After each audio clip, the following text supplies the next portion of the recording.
সবার জীবনেই জানা অজানা কিছু প্যারানরমাল ঘটনা ঘটেই চলেছে। যার সাথে এই প্যারানরমাল ঘটনাগুলো ঘটেনি, সে এই তিক্ত অভিজ্ঞতা কখনো বুঝতে পারবে না। সো আমরা কথা না বাড়িয়ে প্রথম ঘটনায় চলে যাই। আজকে আমি আপনাদের সাথে যে ঘটনাটি শেয়ার করব, সেই ঘটনাটি আমাদের এলাকারই এক ছোট ভাইয়ের মুখ থেকে শোনা। ঘটনাটি তার সাথেই ঘটেছিল। তো তিনি যেভাবে বলেছেন সেভাবেই বলছি। তো মাহফুজ ভাই, আপনারা জানেন যে সচরাচর শীতকালে জালসা বা ওয়াজ মাহফিলের প্রকোপটা একটু বেশি থাকে।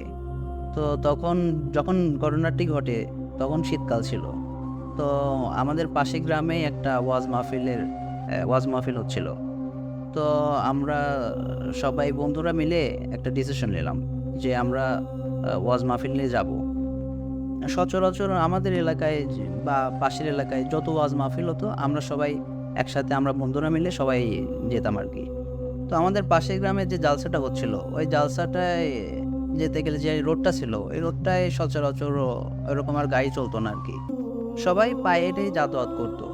তো আমাদের এলাকা থেকে যেখানে জালসা হচ্ছিল ওইখানে যেতে 1.5 থেকে 2 ঘন্টা সময় লাগতো। তো আমরা সবাই ডিসিশন নিলাম যে পায়ে হেঁটে এত দূর যাওয়া বাদ দিয়ে আমাদের যে একটা মাঠ ছিল, ওই মাঠ দিয়ে ওই জালসায় যাওয়া যেত।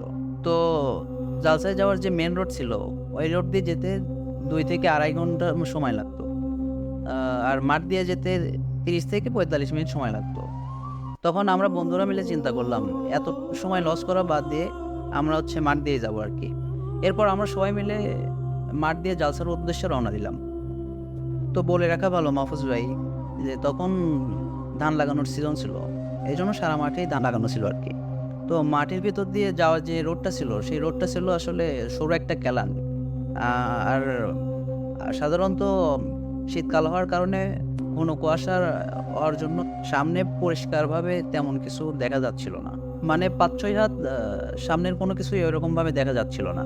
তো আমরা পাশের গ্রামে যাওয়ার জন্য শর্টকাটে এই রাস্তা দিয়েই আমরা চলাফেরা করি। তো এই রাস্তা দিয়ে চলাফেরায় আমাদের তেমন কোনো অসুবিধা না হওয়ার কারণে আমরা এই রাস্তাটাই ব্যবহার করি। তো মাহফুজ ভাই, বলে রাখা ভালো যে যে আমরা যে মাঠের ভেতর দিয়ে যে আমাদের রাস্তা, সেটা যাতায়াতের রাস্তার মাঝখানে একটা মাটির ডিপলি, আর পাশে একটা পরিত্যক্ত ডিপ কল আছে। মাটির ডিপলিটি পার হতে 5 থেকে 6 মিনিট সময় লাগে। তো আমরা মাটির ডিপলিটি যখন পার হচ্ছিলাম, তখন আমরা ঘুরে ফিরে কেমন যেন ওই মাটির ডিপলির চারপাশ দিয়েই ঘুরতেছিলাম অনেকক্ষণ ধরে। তো একটা সময় লক্ষ্য করলাম আমরা যে এরকম ঘুরতে ঘুরতে পাশে যে পরিত্যক্ত একটা ডিপ কল ছিল, সেটাকে আমাদের গ্রামের ভাষায় সবাই কানাডি বলে, আমরা ওইখানে পৌঁছে যাই। তো মাহফুজ ভাই, বলে রাখি যে যে আমাদের গ্রামের ভাষায় যে কানাডিপটি বলে, ওই কানাডিপটিতে সচরাচর দিনের বেলায় মানে মানুষজন এরকম যেত না।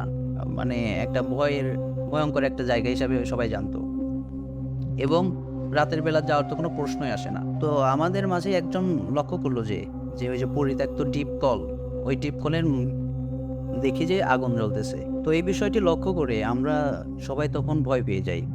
এরপর আমাদের মাঝেই আমাদের একজন বন্ধু মাদ্রাসায় পড়াশোনা করতো। সে হাদিস কালাম এবং দোয়া দরুদ ভালো জানতো। এরপর সে আয়াতুল কুরসি পড়া শুরু করে। তো আয়াতুল কুরসি পড়তে পড়তে আমরা সামনের দিকে হাঁটা শুরু করি। তো হাঁটা শুরু করার ফলে আমরা যে আমাদের সাথে যে ঘটনাটি ঘটছিল, যে আমরা যে গোলকদাদার ভিতরে পড়ে গেছিলাম, এই গোলকদাদা থেকে বেরিয়ে আমাদের পাশের গ্রামে যে জালসা হচ্ছিল, সেই জালসায় আমরা পৌঁছে যাই। তখন আমরা লক্ষ্য করলাম যে জালসায় তেমন কোনো মানুষজন নেই, এবং আছে যারা প্যান্ডেলের কাজ কাম করে, তারা প্যান্ডেলকে গোছানোর কাজ কাম করতেছে। তখন লক্ষ্য করলাম যে যে দোকানদাররা সব নিজেদের সামগ্রী গুছিয়ে মানে বাসার দিকে রওনা দিচ্ছে। পাশে দেখলাম যে একটি দোকান খোলা। তো আমরা সবাই সেই দোকানের সামনে গেলাম, যে দেখলাম যে সেই দোকানটা আসলে ভাজা পোড়ার দোকান। তো আমরা বন্ধুরা মিলে সবাই তখন সেই দোকান থেকে ভাজা পোড়া খেলাম, এবং দোকানদারকে জিজ্ঞাসা করলাম, আচ্ছা, এরা সবাই চলে যাচ্ছে কেন, আর জালসায় তেমন কোনো মানুষজন নেই কেন? তখন দোকানদার আমাদেরকে বললো যে জালসা তো এখন শেষ হয়ে গেছে, এই জন্য সবাই যে যার সব জিনিসপাতি গুছিয়ে বাসায় চলে যাচ্ছে। তখন আমরা বললাম কি, এত তাড়াতাড়ি জালসা শেষ? আমরা তো একটু আগে জালসা আসার জন্য বের হলাম, এত তাড়াতাড়ি জালসা শেষ হয়ে যাবে কেন? তখন আমার এক ফ্রেন্ড নিজের ঘড়ির দিকে লক্ষ্য করলো, দেখলো যে এখন 2টা বাজে। তখন আমরা আশ্চর্য হয়ে গেলাম, কি আমাদের তো এত সময় লাগার কথা না, আমরা কোথায় ছিলাম, এতক্ষণ কি করলাম, যে জন্য রাস্তা দিয়ে আসলে অনেক বেশি সময় লাগবে, এজন্য আমরা মাঠ দিয়ে আসলাম তবু এত সময় লাগলো। এটা ভেবে আমরা অনেক বিস্মিত হলাম। এরপর আমরা বন্ধুরা মিলে ভাজা পোড়া খাওয়া শেষ করে জালসা থেকে বাসার উদ্দেশ্যে আবার রওনা দিলাম।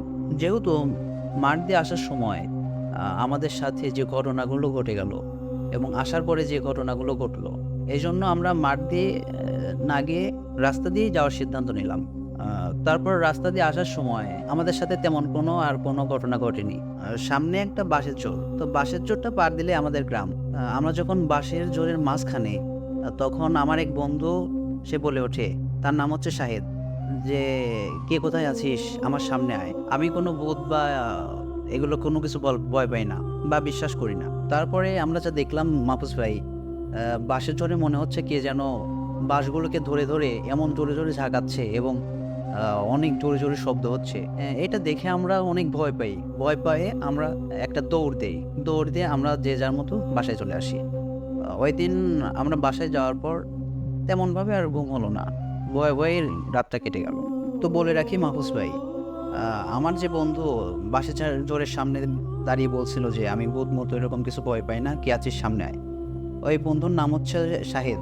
তো শাহেদ আর একটা বন্ধু, তার নাম হচ্ছে রোমন। ওরা দুইজন মাছ মারার প্রতি খুব একটা আসক্ত ছিল। তো তারা প্রত্যেক দিন রাত 10টার দিকে বা 10:30টার দিকে কোচ ট্যাটা এগুলো নিয়ে, লাইট নিয়ে তারা হচ্ছে বিলের যে মাছগুলো আছে ওইগুলো মারতে যেত। তো রোমন শাহেদকে প্রত্যেক দিন মাছ মারার জন্য ডেকে নিয়ে যেত। তো প্রত্যেক দিনের মতো সেই দিনও রোমন শাহেদকে ডাকে মাছ মারার জন্য। তো তারা দুজন এক পর্যায়ে বিলের মাঝখানে চলে যায়। মাঝখানে যে তারা হচ্ছে কুচ বা ট্যাটা দিয়ে মাছ মারা শুরু করে। তো অন্য সকল দিনের চেয়ে শাহেদ সেই দিন একটু বেশি মাছ পাচ্ছিল। সে একটা একটু করে মাছ মারতেছিল এবং পাশে যে রোমন সে হচ্ছে মাছ ধরে রাখতেছিল একটা পাত্রে। শাহেদ একটা একটা করে মাছ মারতেছিল, ওইটা ধরে হচ্ছে রোমনের পাত্রে রাখতেছিল। তো আর সব দিনের চেয়ে শাহেদ একটু বেশি মাছ পাচ্ছিল। তো শাহেদ একটা সময় চিন্তা করে যে আজ যে পরিমাণের মাছ পাচ্ছি, তাতে তো পাত্রটি ভরে যাওয়ার কথা। এটা চিন্তা করে শাহেদ যখন পাত্রটির দিকে তাকায়, তখন সে লক্ষ্য করলো যে যে সে যে পরিমাণ আশা করেছিল ওই পরিমাণে মাছ নেই, তার চেয়ে অনেক কম। এরপর শাহেদ যখন আর একটা মাছ পেয়ে যখন পাত্রে রাখতে যাবে, তখন শাহেদ যেটা দেখে সেটা দেখার জন্য শাহেদ মোটেও প্রস্তুত ছিল না। শাহেদ দেখে যে রোমন কাঁচা মাছ চিবিয়ে চিবিয়ে খাচ্ছে। এরপর এটা দেখে শাহেদ যখনই চিৎকার করতে যাবে, তখনই রোমন বলে ওঠে যে এখন চিৎকার করে কোনো লাভ নাই, চিৎকার করার কোনো চেষ্টা করিস না। আমি যতক্ষণ না মাছ ধরতে নিষেধ করব ততক্ষণ তুই মাছ ধরতে থাকবি, মোটেও চিৎকার করার চেষ্টা করবি না। এরপর শাহেদ যখনই চিৎকার করতে যাবে, তখন রোমন এগিয়ে এসে তার গালে একটা চর বসিয়ে দেয় এবং শাহেদ সেখানে জ্ঞান হারায়। এরপর শাহেদের যখন জ্ঞান ফেরে, সে দেখতে পায় যে নিজের বাসার ভিতরে। তখন শাহেদ দেখে যে তার পরিবারের সবাই তার চারদিকে দাঁড়িয়ে আছে। এরপর শাহেদ তার বাসার সবাইকে বলে যে আমি এখানে শুয়ে আছি কেন। তখন শাহেদের আব্বু বলে যে ফজরের নামাজ পড়ে আমাদের পাশের বাসার একজন যখন বিলের ভিতরে মাছ ধরতে গেছে, তখন গিয়ে দেখে যে তুই এই অবস্থায় পড়ে আছিস, তখন সে তোকে বাসায় নিয়ে আসে। এরপর শাহেদ ওর বাবাকে তার সাথে রাতে যে ঘটনাগুলো ঘটে গেছে এগুলো সমস্ত ঘটনাগুলো খুলে বলে যে আমাকে রোমন রাত্রে 10টার দিকে বাসায় এসে ডাকলো এবং আমরা দুজন মাছ মারতে চলে গেলাম। এক পর্যায়ে আমি মাছ মারতে মারতে পাত্রের দিকে লক্ষ্য করে দেখি যে আমি যে পরিমাণে মাছ ধরেছি ওই পরিমাণে মাছ নেই। তারপরে একটা মাছ ধরে যখনই রাখতে যাব, তখনই দেখি যে রোমন কাঁচা মাছ চিবিয়ে চিবিয়ে খাচ্ছে। এই ঘটনা দেখে আমি তখন অবাক হয়ে যাই এবং রোমন আমার দিকে তাকিয়ে বলে যে চিৎকার করার কোনো চেষ্টা করবি না।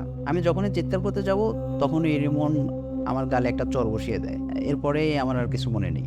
এরপর শাহেদের বাবা মা এই সমস্ত ঘটনা শুনে পাশে গ্রামের একজন বড় কবিরাজের কাছে শাহেদকে নিয়ে যায় এবং সমস্ত ঘটনাগুলো খুলে পড়ে। তখন কবিরাজ শাহেদের বাবা মাকে বলে যে ওই দিন যে তারা জালসা যাওয়ার পথে তাদের সাথে যে ঘটনাগুলো ঘটে, এটা ওই যে পাশে যে কানাডিপ বা টিপটিকল ছিল ওইখানে থাকা জিনগুলো তাদের সাথে মজা নেওয়ার জন্য এরকম করে থাকে। এরপর তারা জালসা থেকে ফেরার পথে যে বাসে ঝাড়ে শাহেদ একটা চ্যালেঞ্জ করে বসে, এখন কি আসিস সামনে আয়, আমি ভূত জিন এগুলো কোনো কিছুই ভয় পাই না। এরপর সেই জিনগুলো এটা শুনে শাহেদের উপরে অনেক ক্ষিপ্ত হয়। ক্ষিপ্ত হয়েই শাহেদের সাথে এই ঘটনাগুলো ঘটে। তখন কবিরাজ বলে যে, চিন্তার কোনো কারণ নেই। আমি শাহেদকে চিকিৎসা করে দিচ্ছি। আশা করি এরপর থেকে আর কোনো সমস্যা হবে না। এবং দেখবেন যে শাহেদ যেন রাত-বেরাত বাইরে কোনো আড্ডা না দেয় বা রাত-বেরাত বেশি রাত বাইরে না থাকে এবং নামাজ কালাম শুরু করে। আশা করি আর কিছু হবে না। তারপরে কবিরাজ চিকিৎসা করে দেওয়ার পর থেকে আর কোনো আমাদের সাথে এরকম আর কোনো ঘটনা ঘটেনি। তো এই ছিল আমাদের ঘটনা। তো মাহফুজ ভাই, ঘটনাটি যদি ভালো লাগে পড়ে শোনাবেন। আর আমার বলার মধ্যে বা কোনো ভুল ত্রুটি থাকলে আশা করি ক্ষমার দৃষ্টিতে দেখবেন। তো এই ছিল আজকের ঘটনা। সবাইকে ধন্যবাদ। এরপর আমরা পরবর্তী ঘটনায় চলে যাব। ঘটনাটি শেয়ার করেছেন আমাদের মডারেটর মোহাম্মদ নয়ন। তো আমরা মোহাম্মদ নয়নের কাছ থেকে ঘটনাটি শুনে আসবো। ধন্যবাদ মাহফুজ ভাই আপনাকে আমাকে এই ঘটনাটি বলার সুযোগ করে দেওয়ার জন্য। আসলে এই ঘটনাটি ঘটেছিল আমার ছোট মামার সাথে। তো আমার ছোট মামার ভাষায় আমি নিজেই বলতেছি। সালটা ছিল 2010 সাল। তখন আমার মামা কলেজে পড়তো। তো কলেজে পড়ার পর প্রতি বছর কলেজ থেকে শিক্ষা সফরে যাওয়ার জন্য একটা আনুষ্ঠানিকভাবে আয়োজন করা হয়। তো স্বাভাবিকভাবে সে বছরও সেই প্ল্যানটা করা হলো। তো পরের দিন তারা বিকেলের দিকে রওনা দিল। বলে রাখা ভালো, শিক্ষা সফরটা ছিল বান্দরবন উদ্দেশ্যে। তো তারা বিকেলের দিকে রওনা দিল। তো তারা সারা রাত জার্নি করলো। পৌঁছাতে পৌঁছাতে সকাল হয়ে যায়, কারণ রাস্তায় অনেকটা জ্যাম ছিল এই জন্য। তো তারা সকালে ব্রেকফাস্টটা করে, বলে রাখা ভালো যে স্যাররা আগে থেকে একটা হোস্টেল বুক করে রেখেছিল। হোস্টেলটা ছিল শহরের মধ্যে। তো ব্রেকফাস্ট করার পর সবাই শহর থেকে 2 কিলোমিটার ভিতরে একটা পার্ক ছিল, সেখানে যায়। তো পার্কের মধ্যে অনেক ঘোরাঘুরি করার জায়গা ছিল। পার্কটা এমন ছিল যে স্বাভাবিক পার্কের মতো না। বান্দরবনের পার্কগুলো ছিল অনেক বড় বড়, মানে পার্কের ভিতরে অনেক বড় স্পেস জায়গা থাকতো আর কি। তো সবাই যার যার মতো ঘুরতে লাগলো, ঘোরাফেরা করতেছিল। তো স্যার বলে দিল যে কেউ আলাদা হবে না, সবাই একসাথে ঘুরবো আর কি। জায়গাটাও অচেনা জায়গা ছিল এই জন্য। তো স্যারের কথা মতো সবাই ঘুরতে লাগলো, সব কিছু দেখতে লাগলো। দেখার পর আমি আমার একটা বন্ধুকে বললাম কি যে চল আমরা একটু দূর থেকে গিয়ে ঘুরে আসি, একটু ফাঁকে গিয়ে ঘুরে আসি, দেখ চল। তো আমার বন্ধু আমাকে বলল কি যে স্যার বলল যে একা একা না যাইতে। তো আমি বললাম কি যে স্যার তো জানবে না, চল গিয়ে ঘুরে আসি। এখন তো সবাই সবার মতো ঘুরতেছে, তেমন কোনো সমস্যা হবে না আর কি। তো আমার বন্ধু বলল কি যে চল ঠিক আছে, চল যাওয়া যায়। তো আমরা একটু দূরে গেলাম। যাওয়ার পর একটা পাহাড়ের মতন উঁচু জায়গা, পাহাড়ের মতো উঁচু জায়গা। তো আমরা সেই পাহাড়ের উপরটাতে উঠতে চাইলাম। আমি বললাম কি যে চল পাহাড়ের উপরটাতে উঠি, ওই উঁচু জায়গাতে উঠি। আর বন্ধু বললো কি যে ওইখানে ওঠা ঠিক হবে না। তো আমি বললাম চল ওইখানটাতে উঠি, ওইখানটাতে উঠলে আশেপাশে সবকিছু ভালোভাবে দেখা যাবে আর কি। তো এইভাবে বলতে বলতে আমার বন্ধুকে মানে রাজি করালাম। বন্ধু বললো আচ্ছা ঠিক আছে চল। তো আমরা সেই উঁচু জায়গাতে উঠলাম। উঠার পর ভিউটা অনেক সুন্দর ছিল, আশেপাশে সবকিছু দেখা যাচ্ছে ঠিকভাবে। আমি লক্ষ্য করলাম যে দূরে কোথাও একটা ভাঙা বাড়ি দেখা যাচ্ছে আর কি, ঘর দেখা যাচ্ছে। পরিত্যক্ত বললেই চলে, মানুষজন থাকে না বললেই চলে, যে রকমটা দেখতেছিলাম দূর থেকে। তো আমি আমার বন্ধুকে বললাম কি যে ওই বাড়িটা দেখতেছিস, ওই বাড়ির দিকে যাবে নাকি? তো আমার বন্ধু বললো কি যে না, যাওয়া ঠিক হবে না, কারণ ওই জায়গাটা একটু দূরে আর কি। এই জন্য আমার বন্ধু যাইতে রাজি হচ্ছিল না। তো আমি বললাম কি যে এত দূর যখন আসলামই, এর উপর উঠলাম, ভিউটা অনেক সুন্দর লাগতেছিল, এই জায়গাতে গেলেও কিছু হবে না, চল যাই ঘুরে আসি, দেখে আসি, জায়গাটা অনেক সুন্দর। তো এইভাবে করতে করতে অনেক জোর করে আমার বন্ধুকে নিয়ে গেলাম। যাওয়ার পর দেখলাম কি যে বাড়িটা আশেপাশে মানে একটু জঙ্গলের মতোই আর কি, জঙ্গলে ঘেরা বাড়িটা। মানে অনেক দিন আগে এই বাড়িতে কেউ থাকতো, কারা হয়তো মানে ব্যবহৃত কিছু আবাসপত্র রয়েছে, জিনিসপাতি রয়েছে, মাটির জিনিসপাতি রয়েছে, ব্যবহারযোগ্য অনেক জিনিসপাতি রয়েছে সেখানে, কিন্তু সবগুলো অকেজো আর কি। তো আমি একটু ভালোভাবে দেখার পর লক্ষ্য করলাম একটা পুতুল আছে এই একটা চৌকি কোয়ালিটি কিছু একটার উপরে। মানে আমরা বারান্দাতে যেগুলো পেয়ে রাখি, গ্রামের বারান্দাতে যেগুলো পেয়ে রাখে চৌকি কোয়ালিটি, ওইরকম চৌকির উপরে একটা পুতুল রাখা আছে আর কি, বাচ্চারা যেগুলো দিয়ে খেলে ওই রকম। কিন্তু এই পুতুলটা ছিল স্বাভাবিক পুতুলের মতো না। পুতুলটার গায়ে অনেকগুলো সুচ ফোটানো ছিল। পুতুলটা ছিল নেকড়া বলেন যেগুলা, নেকড়া, ওই নেকড়া দিয়ে বানানো। তো আমার বন্ধুকে বললাম যে দেখ পুতুলটা অনেকটা অস্বাভাবিক মতো লাগতেছে না, মানে সাধারণ পুতুল থেকে ব্যতিক্রম একটা পুতুলের মতো লাগতেছে। তো আমার বন্ধু বললো কি যে হ্যাঁ আসলেই তো।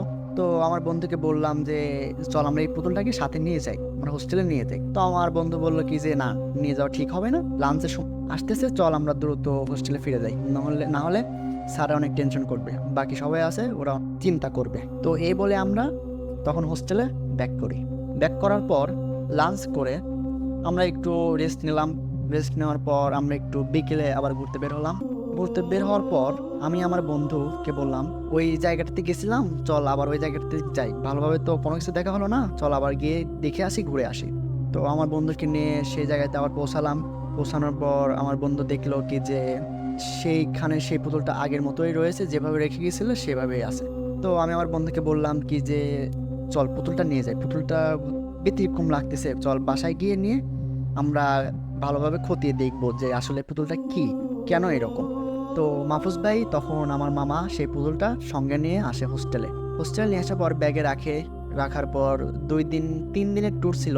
3 দিন ট্যুর দেওয়ার পর তখন তারা দুপুরের দিকে রওনা দিল। দুপুরের দিকে রওনা দেওয়ার পর তারা বাসায় পৌঁছাতে পৌঁছাতে মাহফুজ ভাই রাত 10টা বেজে যায়, আর মামাদের বাসায় পৌঁছাতে পৌঁছাতে রাত 10টা বেজে যায়। তো 10টা বাজার পর বাসায় আসার সবাই গাড়ি থেকে নেমে সবাই যে যার মতো যারকে বিদায় দিয়ে বাসায় চলে আসে। আসার পর তারা দুই বন্ধু একসাথে আসতেছিল। আসার সময় তার বন্ধুকে বলে যে বন্ধু, যে পুতুলটা নিয়ে আসছি, পুতুলটা কি আমার কাছে রেখে দেবো নাকি তুই নিয়ে যাবে? তো তার বন্ধু বলে কি যে না, তুই নিয়ে যা, সমস্যা নেই, কালকে আমি নেবো, সমস্যা নেই, আমি কালকে নিয়ে দেখবো। পরে বললাম আচ্ছা ঠিক আছে, আমি নিয়ে গেলাম। পরে নিয়ে আসার পর আমি আমার ব্যাগটাকে আমার রুমে রাখলাম। রাখার পর ফ্রেশ হয়ে আম্মু খাবার বানিয়েছে, খাবারটা খেয়ে, মানে আমার নানি খাবারটা বানাইছে, আর মামা খেয়ে শুয়ে পড়ে। তখন অনেকটা টায়ার্ড ছিল, কারণ অনেকটা পথ জার্নি করে এসেছে। জার্নি করে আসার পর তো সে শুয়ে পড়ে, অনেক টায়ার্ড ছিল জন্য শুয়ে পড়ে।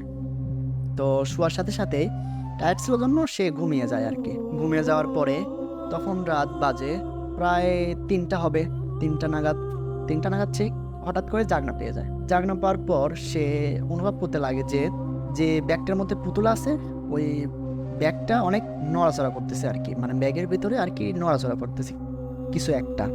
তারপর আমার মামা ঘুম জড়ানো চোখে ব্যাগটাকে গিয়ে ভালোভাবে খুলে দেখলো। দেখার পর কিছু না পেয়ে ভাবলো কি যে হয়তো মনের ভুল, এইভাবে ব্যাগটা রেখে আবার শুয়ে পড়লো। তো এভাবে ঘুমিয়ে যায়। তো ঘুম ভাঙতে ভাঙতে সকাল 10টা হয়ে যায়। নানি ডাকতে আসে যে খাবার খেয়ে যা। তো মামা বললো কি যে আচ্ছা ঠিক আছে, রেখে দাও, আমি ফ্রেশ হয়ে খেয়ে নেব।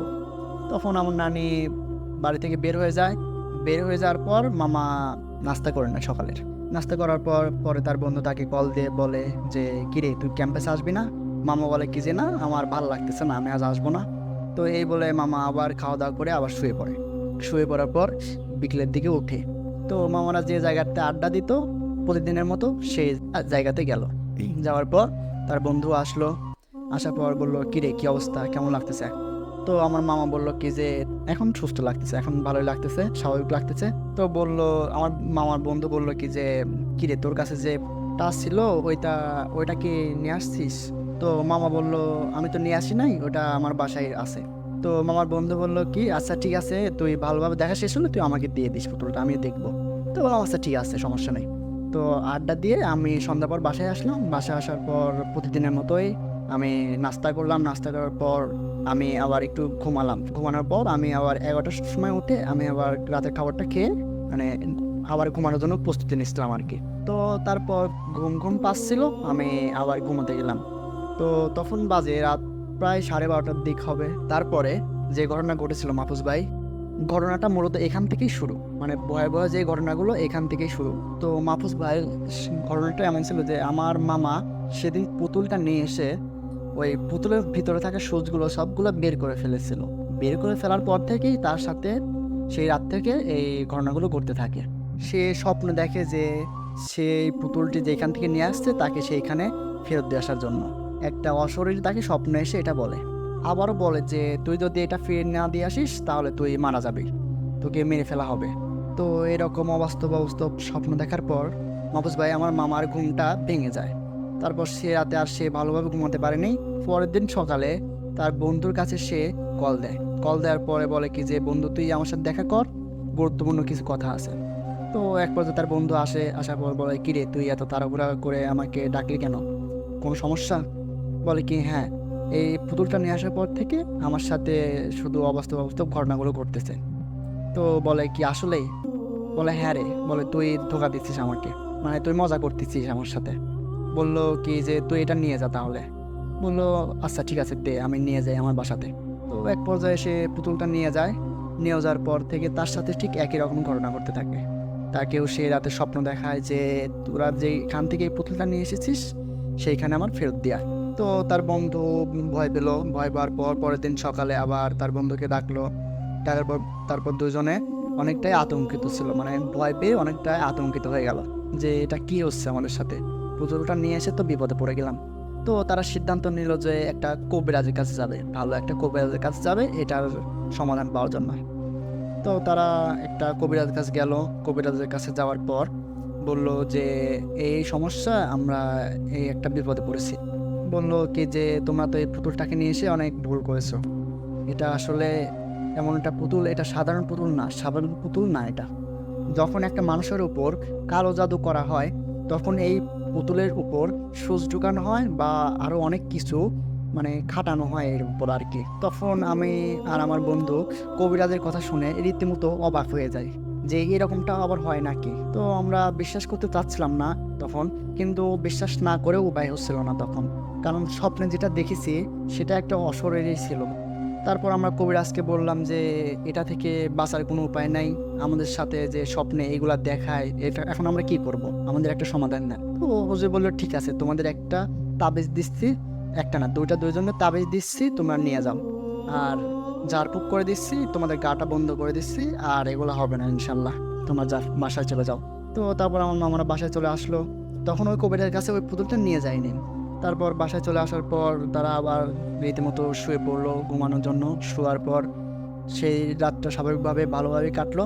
পরের দিন রাতে আবার সেই একই ঘটনা ঘটতে থাকলো। তখন তারা দিশেহারা হয়ে তারা আবার তাড়াহুড়া করে সেই হুজুরের কাছে গেল। যাওয়ার পর হুজুরকে সব কিছু খুলে বললো। তখন তারা ওই পুতুলটার সাথে নিয়ে গেছিল। যাওয়ার পর বললো কি যে হুজুর এই পুতুলের জন্যই আজকে আমাদের এই সমস্যাটা। পরে হুজুর বললো কি যে এই পুতুলটা তোমরা যে যেখান থেকে নিয়ে আসতো সেইখানে আবার ফেরত দিয়ে আসতে হবে, তা না হলে এই সমাধান সম্ভব না। তো হুজুর বললো, অনেক জোরাজোরি করে বললো যে হুজুর যেখান থেকে আসছি সেইখানে যাওয়া তো এখন আর সম্ভব হচ্ছে না, যে বিকল্প কোনো পদ্ধতি থাকলে আমাদেরকে বলেন দয়া করে।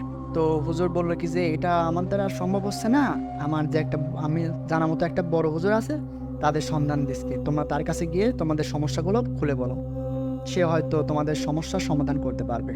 তো আমরা তার কথা মতো সেখানে চলে গেলাম, সেই হুজুরের কাছে চলে গেলাম। যাওয়ার পর সেই হুজুরের সব কিছু খুলে বললাম। হুজুর বলল যে এটা তোমরা ভুল কাজই করেছো, যে এইটা নিয়ে আসার পর থেকে তো এই পুতুলের সাথে যে কালো জাদুটা করা হয়েছে, সেই কালো জাদু যে করেছে সেই জিনকে দিয়ে তোমাদের স্বপ্নে দেখানো হয় যে এই পুতুলটা যেখান থেকে নিয়ে আসছো তোমরা আবার সেইখানে রেখে দিয়ে আসো। তো আমরা বললাম যে হুজুর আমার তো অনেক ভয় পায়, যে রাতের বেলা ঘুমাতেও পারে না, মনে হয় কি যে বাসার পাশে বা পাশের রুমে কি যেন ভাঙচুরের শব্দ পাওয়া যাচ্ছে, অনেকটা ভাঙচুরের শব্দ, সেটা শুধু আমিই শুনতে পাই, আমরাই শুনতে পাই, তাছাড়া অন্য কেউ শুনতে পায় না। তারপর এমন মনে হয় যে আমাকে কেউ ফলো করছে, ওয়াশরুমে যেতে পারছি না বা মানে বাইরেও যেতে পারছি না রাতের বেলা, এরকম একটা অবস্থা। তো হুজুর বলল যে এই জিনটাকে সরানো তো অনেকটাই কঠিন ব্যাপার, তো আমাকে কিছুদিন সময় দিতে হবে, কারণ এই কালো জাদুটা করা হয়েছে অন্য একটা মানুষের সাথে, শুধু তোমরা পুতুলটা নিয়ে আসার জন্যই তোমাদেরকে স্বপ্নে এগুলো দেখানো হয়। তো এইসব কথা বলার পর আমরা তখন কবিরাজের থেকে বিদায় নিয়ে বাসায় চলে আসি। আসার পর আমি সেই পুতুলটাকে নিয়ে ভাবি যে এখন এই পুতুলটাকে নিয়ে কি করব, কোনো সমাধানই তো পাচ্ছি না। এক পর্যায়ে আমাকে আবার সেই হুজুর ডেকে পাঠালো, বললো কি যে সেই পুতুলটাকে নিয়ে তুমি আমার কাছে আসো। পরে আমি আর আমার বন্ধু সেই পুতুলটাকে নিয়ে আবার সেই হুজুর কাছে গেলাম। যাওয়ার পর হুজুর বললো কি যে এইটা থেকে সমাধান পেতে হলে তোমাকে এই পুতুলটা, সামনে যে অমাবস্যার রাত আছে, অমাবস্যার রাতে এই পুতুলটা তুমি এই একটা নির্জন জায়গা বলতেছি, তুমি ওই জায়গাটা গিয়ে তোমরা এই পুতুলটাকে মানে পুঁতে দিয়ে আসবে। আমি তোমাদের গাটা বন্ধ করে দিচ্ছি, আর কোনো অশুভ কোনো কিছু তোমাদের কাছে ঘেঁচতে পারবে না। তো আমরা হুজুরের কথা মতো সেই অমাবস্যার রাতে ওই নির্জন জায়গাতে গেলাম। যাওয়ার পর ওই পুতুলটাতে সেখানে পুঁতে দিয়ে আসলাম। আসার সময় মানে আসার সময় না, মানে ওইখানে পুতুলটা পুতার সময় আমাদের সাথে যে ঘটনাটা ঘটেছিল সেটা আরো ভয়ঙ্কর ছিল, মানে অনেক অশুভ অনেক কিছু আমাদের কাছে ঘেঁচতে চেয়েও ঘেঁচতে পারে নাই, কারণ ওই হুজুর আমাদের গাটা বন্ধ করে দিয়েছিল জন্য আর কোনো কিছু সমস্যা হয় নাই, তাবিজ ছিল এই জন্য আমাদের কোনো সমস্যা হয় নাই। তো একটা পর্যায়ে আমরা অনেক কষ্ট করে অনেক মানে ভয়াবহতার মধ্যেও পুতুলটাকে সেই জায়গাতে পুঁতে দিয়ে চলে আসি। তো আসার পর আমাদের সাথে আর তেমন কোনো কিছু ঘটে নাই, দিনকাল তখন স্বাভাবিকই চলে যাচ্ছিল। এখন পর্যন্ত আর কোনো সমস্যা আর হয়নি। তো এই ছিল মাহফুজ ভাই আমার ঘটনা। আশা করি এই ঘটনাটি ভালো লাগবে। এবার আমরা পরবর্তী ঘটনায় চলে যাব। ঘটনাটি শেয়ার করেছেন ভয়েস ক্লিপের মাধ্যমে মোহাম্মদ হৃদয়। তো মোহাম্মদ হৃদয়ের কাছ থেকে ঘটনাটি শুনবো। আসসালামু আলাইকুম মাহফুজ ভাই, আশা করি ভালো আছেন এবং ভালো সঙ্গে আছেন। আজকে যে ঘটনাটি আমি শেয়ার করতে চাচ্ছি আপনার সঙ্গে, সেই ঘটনাটি আমার নিজের সঙ্গেই ঘটেছে। এই জন্য বেশি কথা না বলে আগে আমার নিজের পরিচয়টা দিয়ে নেই। আমার নাম মোহাম্মদ হৃদয়, পাবনা জেলায় কসপুর ইউনিয়নে আমার বাসা। ঘটনাটি ঘটেছে 2015 সালের ওই দিকে। তখন আমার বয়স 17 থেকে 18 বছর। আমি ক্লাস 9-এ কি 10-এ পড়ি যত সম্ভব। আজ থেকে 6 বছর আগের 7 বছর আগের ঘটনা, তো আমার অত একটা মনে নাই। তখন মাহফুজ ভাই হঠাৎ করে আমার সঙ্গে এমন একটা ঘটনাটা ঘটে যে হঠাৎ করে আমার বাসা থেকে বিয়ে ঠিক হয়ে যায়। এমনভাবে বিয়েটা হয় যে আমি নিজেও কল্পনা করতে পারি নাই। কারণ মাহফুজ ভাই আমার নিজের ফুফাতো বোনের সঙ্গে আমার বিয়েটা হয়ে যায়। ঠিক 1 বছর কি 1.5 বছর, প্রায় 2 বছর। 2 বছর পরে আমার একটা মেয়ে সন্তান হয়। সন্তান হওয়ার পরে আমার বাসায় থেকে অনেক চাপ পড়ে আমার উপর, কাজের চাপ। যে সংসারে একটা দায়িত্ব আছে না মাহফুজ ভাই, ওই দায়িত্বের একটা চাপ পড়ে আমার সঙ্গে। এই জন্য আর কি আমি পড়াশোনা অত একটা করতে পারি নাই। তখন আমার কাজ করার কাজটা ওরকম জোটে নাই যে কি কাজ করব। আমার কাকা ছিল, কাকা তখন মাছ জাল দিয়ে মাছ ধরার কাজ করতো, বুঝছেন মাহফুজ ভাই। তো তখন আমি আমার কাকার সঙ্গে কাজ করতাম মাছ ধরার। আপনি হয়তো জানেন যে পুকুর থেকে যে মাছটা ধরা লাগে, এই মাছটা ধরে রাত 2টা থেকে 3টার ওই দিকে। কারণ ভোরের দিকে মাছ বাজারে নিতে হয়, কারণ সকাল ভোরে যত আগে মাছ নেওয়া যায় তত দাম পাওয়া যায়। এই জন্য আর কি রাত 2টা থেকে 3টার ওইদিকে মাছ ধরা হতো। ঘটনাটি শুরু হচ্ছে এখন। প্রতিদিনের মতোই আমরা আজকেও যত সময় ভাবে সবাই বাসা থেকে বের হই। তো সবাই একসাথে হওয়ার পরে দেখতে পাই আমাদের একজন নেই। একজন বললে ভুল হবে, সে আমার নিজেরই মামা। তখন আমার কাকা বলল, তোর মামার ফোনে ফোন দিচ্ছি, তো ফোন তো ঢোকে না, তুই একটু যায় ডেকে নিয়ে আয়। বলে রাখা ভালো, আমার মামার বাসা বেশি দূর না, প্রায় 3 থেকে 4 মিনিট হাঁটলে বাসা পাওয়া যাবে। কিন্তু আর একটা জিনিস বলে রাখি যে আমার মামার বাসায় যেতে গেলে 2টা পুকুরের মাছ দিয়ে একটা বাঁশঝোর পার দিতে হবে। আমি সময় নষ্ট করা বাদ দিয়ে আমি হাঁটা ধরি। তো হাঁটতে হাঁটতে বাঁশঝোর পার করি, পুকুর পার করি, পার করে মামার বাসার সামনে পড়ায় চলে আসি। তো মামার মামার বাড়ির সামনে আর একটা পুকুর আছে। পুকুরে সোজা একটা বাঁধ, বাঁধের সামনে 2টা বড় তাল গাছ আছে, একটা খেজুর গাছ আছে। এইগুলো পার হয়ে মামার বাসায় যেতে হবে। আমি হাঁটতে লাগলাম। বড় 2 যে তাল গাছ আছে না মাহফুজ ভাই, আমার মনে হলো এই 2 তাল গাছ পার হতে না হলে কমপক্ষে আমার 5 মিনিট টাইম লাগলো, বুঝছেন মাহফুজ ভাই। এমন মনে হলো মাহফুজ ভাই আমাকে না হলেও 2 থেকে 3 জন এমন ভাবে ধরে রাখছে যে আমি একটু আগাতে পারছি না। আমার শরীর আস্তে আস্তে ভার হতে লাগলো, আমার মুখ দিয়ে একটা কথা বাড়াচ্ছিল না। তো আমি খুব কষ্টে মাহফুজ ভাই তাল গাছ 2টা পার করছি, কমসে কম 5 মিনিট মাহফুজ ভাই। মামার বাড়ির সামনে যা আমি মামাকে ডাকছি। হঠাৎ মামার গেট খুলে মামার বাসায় যাই। আমি মামাকে অত একটা বুঝতে দেই না মাহফুজ ভাই। আমি শুধু মামার থেকে 1 গ্লাস পানি চাইছি, মামা পানি দিছে, পানিটা খাইছি, মামার সঙ্গে আবার রওনা দিছি। যথাযথ সময়ে আমরা চলে এসেছি। আসার পর আমরা ঠিক টাইম মতো মাছ মারতে চলে গেছি। মাছ মারা শেষে বাসায় এসেছি, তাও কিন্তু মাহফুজ ভাই আমি কাউকে ঘটনাটি কিছুই বলি নাই। তো আর কোনো সমস্যা হয়নি। আমি ভাবছিলাম ঘটনাটি হয়তো এখানে শেষ হয়ে যাবে, কিন্তু ঘটনাটি যে এত বড় পর্যায়ে যাবে আমি নিজেও জানতাম না। কারণ আমার আব্বু, আম্মু এবং আমার বউ বলল আমি নাকি আমার নিজের মেয়ের মুখের ওপর বালিশ দিয়ে আমি নাকি হাসতে হাসতে বলছিলাম যে মেরে ফেলবো, সবাইকে মেরে ফেলবো, কেউ বাঁচবে না আমার কাছ, সবাইকে মেরে ফেলবো এক এক করে।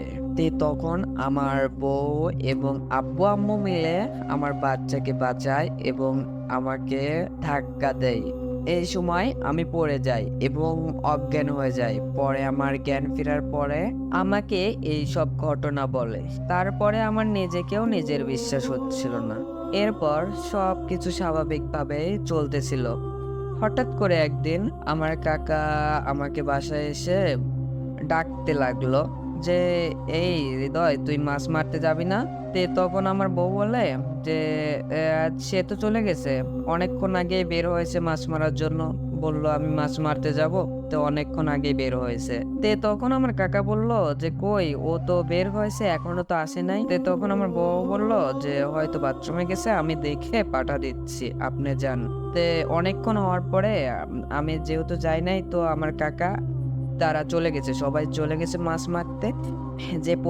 যে পজিটে মাছ মারবে, মানে পুকুর, আমাদের চলিত বাজারে যেটা পুকুর বলে, মাছ মারবে ওখানে সবাই গেছে। যাওয়ার পরে দেখে নাকি আমার কাকা আমি ওই পজিটে আগের থেকে গেছি। যাওয়ার পরে নাকি ওই পুকুরে নেমে আগের থেকে আমি হাত দিয়ে মাছ ধরছি, আর বেলে কাঁচা মাছ অবাই বেলে আমি চাবা চাবা খাচ্ছি। এই ঘটনা তখন সবাই দেখে অবাক হয়ে যায়। তখন আমার কাকা আমাকে ডাকে আর বলে, এই হৃদয়, তুই ওইখানে কি করিস, আর ওই কাঁচা মাছ তুই খাচ্ছিস কেন? তখন আমি নাকি হাসতে হাসতে বলেছি যে, সবাইকে মেরে ফেলবো, কেউ বাঁচবে না, একে একে সবাইকে মেরে ফেলবো। বলার সঙ্গে সঙ্গে আমি নাকি ওইখানেই অজ্ঞান হয়ে পড়ে গেছি। তখন এই ঘটনা হওয়ার পরে আমার কাকারা সবাই মিলে আমাকে বাসায় নিয়ে আসে এবং সেই দিনে আর মাছ মারে না। ঘটনাটি ঘটার পরে তারপর বাসায় আসার পর আমার জ্ঞান ফেরার পরে আমি এইসব ঘটনা শুনি। শোনার পর আমি তো অবাক হয়ে যাই, আর আমি কথাগুলো কেমন যেন নিতে পারছিলাম না, এগুলো আমার বিশ্বাস হচ্ছিল না। এইসব ঘটনা দেখে আমার আম্মু আমাকে বলল, তোকে নিয়ে আমি কবিরাজ বাড়ি যাব। আমাকে নিয়ে আমার আম্মু কবিরাজ বাড়ি নিয়ে যায়, আর কবিরাজ আমাকে দেখিয়ে আগের থেকেই বলল, আমাকে ডাক দিয়ে বলল, তুমি এইদিকে আসো, আর আমার আম্মুকে বলল আপনি ওইখানেই থাকেন। আমি যাওয়ার পরে আমার আর মনে নাই যে আমার সঙ্গে কি করছে এবং কি ঘটছে। তারপর আর কি জ্ঞান ফেরার পরে আমি দেখি আমি আমার বাসায়, নিজের বাসায়। তো আমার আম্মুকে বললাম, আমি না তো কবিরাজ বাড়ি ছিলাম, তো আমি আমার বাসায় কিভাবে আসলাম? তো আমার আম্মু আমাকে বলল যে, কবিরাজ বাড়ি নিয়ে যাওয়ার পর কবিরাজ তোকে চিকিৎসা করছে, তুই ঠিক হয়ে গেছিস। তখন আমি আমার আম্মুকে জিজ্ঞেস করি যে, কবিরাজ তোমাকে কি বলছে, যে আমার কি হয়েছিল, আমাকে একটু বলো। তখন আম্মু বলল, আমার নিজের কানে বিশ্বাস হচ্ছিল না। আমি নাকি আমার মামাকে ডাকতে গেছিলাম, তখন ওই ওই তাল গাছে খারাপ দুইটা জিন থাকে, ওই জিন দুইটা নাকি আমার শরীরের মধ্যে ছিল, এবং ওই দুইটা জিন অনেকদিন কারো শরীর দখল করতে পারছিল না। তোর শরীর দখল করার পর কবিরাজ বলল যে অনেক খারাপ কিছু করতে চাচ্ছিল ওরা, আল্লাহর রহমতে কিছু করতে পারে নাই। তো মাহফুজ ভাই, এই ছিল আমার ঘটনাটি যদি ভালো লেগে থাকে তাহলে ঘটনাটি শেয়ার করবেন। ধন্যবাদ। আজকের মতো এখানেই শেষ। পরবর্তী ঘটনাগুলো শুনতে চাইলে এই চ্যানেলটি সাবস্ক্রাইব করে আমাদের পাশে থাকবেন। ধন্যবাদ সবাইকে।